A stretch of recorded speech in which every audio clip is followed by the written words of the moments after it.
Hey guys, Gil Lee Paz with the Red Star Pilots Association. A little check-in from the hangar today. It is warm. It is the middle of August in COVID 2020. So doing a little more maintenance, reporting on the airplane. The interior was completely taken out, redone, put back in. It looks beautiful. It's nice, it's painted, everything is nice, and we've test flown it. All the instruments have been redone. But I wanted to talk today about this little thing, which is a little emergency valve and how it can cause problems on the Nanchang CJ6A. So the typical situation where this will become a problem is when you try and you take off and you're trying to put your landing gear up and it won't go up. And the reason the gear doesn't go up is because there is air in the downside of the system on the emergency side. And if that's the case, then obviously that air is trying to push the gear down, and because it's on the emergency side, it's not going to release without actually purging those lines. And a couple of ways in which air will get into the downside on the emergency side. One is if you have a leak in your emergency valve. So that's the valve that you would operate in order to do an emergency extension. If that valve is leaking, air is going to go into the emergency downside and you're going to have air in the system. You won't be able to raise your gear.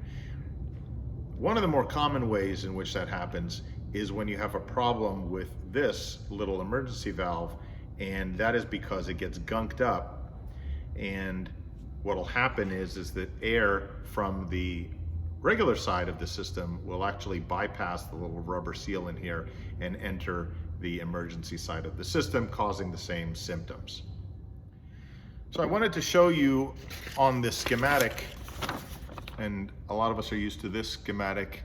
It's in the RPA library what this looks like. And it's this thing right here on the schematic.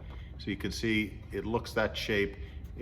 You've got one on each landing gear actuator, and you actually have two in the rear cockpit that go to the flap. And so you'll see that it has a red dotted line to this, which is to the emergency side, which is that large side, and then you have the normal side, the normal air coming in, and that'll go to feed your actuator. All right, in the book, it is in book number 1, the Illustrated Parts Breakdown Catalog, volume 1, structure, landing gear, pneumatics, etc. And it looks like that. So it's 6-15, figure 6-15, emergency valve. Okay?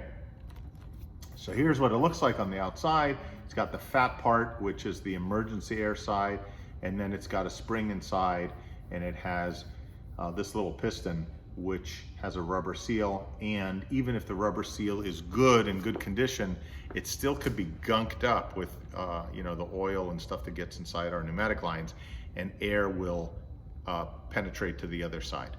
So what we want to look at is how that looks on the inside, what it looks like on the landing gear itself. It's a very, very simple thing to remove on a Nanchang, on the landing gear, and even on the nose, it's pretty easy to get to, and how we clean it up.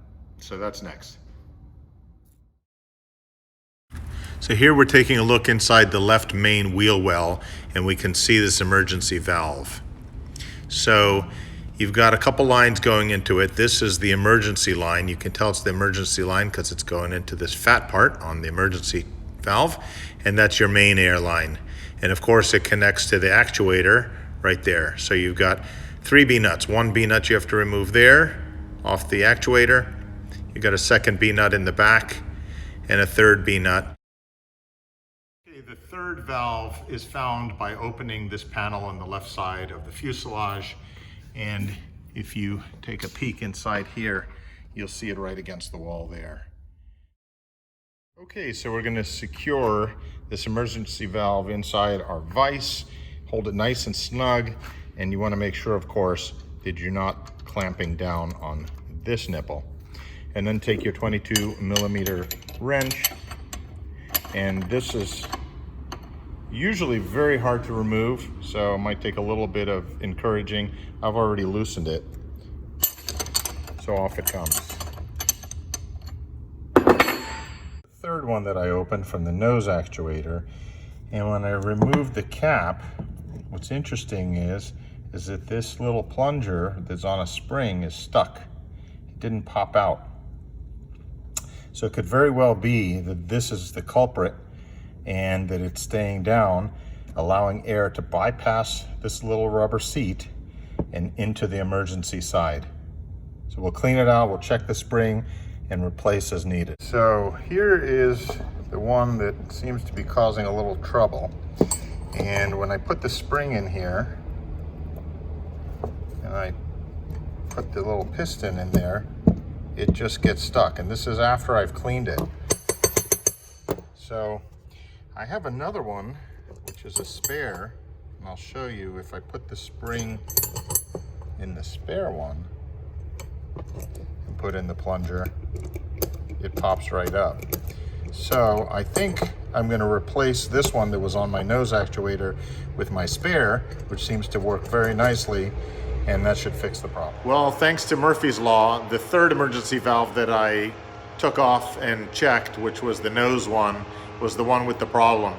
But like I said, at least on a Nanchang CJ6A, they're so fast and easy to take off that it's not a big deal. So it's fixed. We're gonna go test fly, and I'm sure the gear's gonna come up now. But if you have this problem that your gear isn't coming up, before you go changing actuators, ask me how I know about that, check these emergency valves. I hope this was helpful. Take care and fly safe.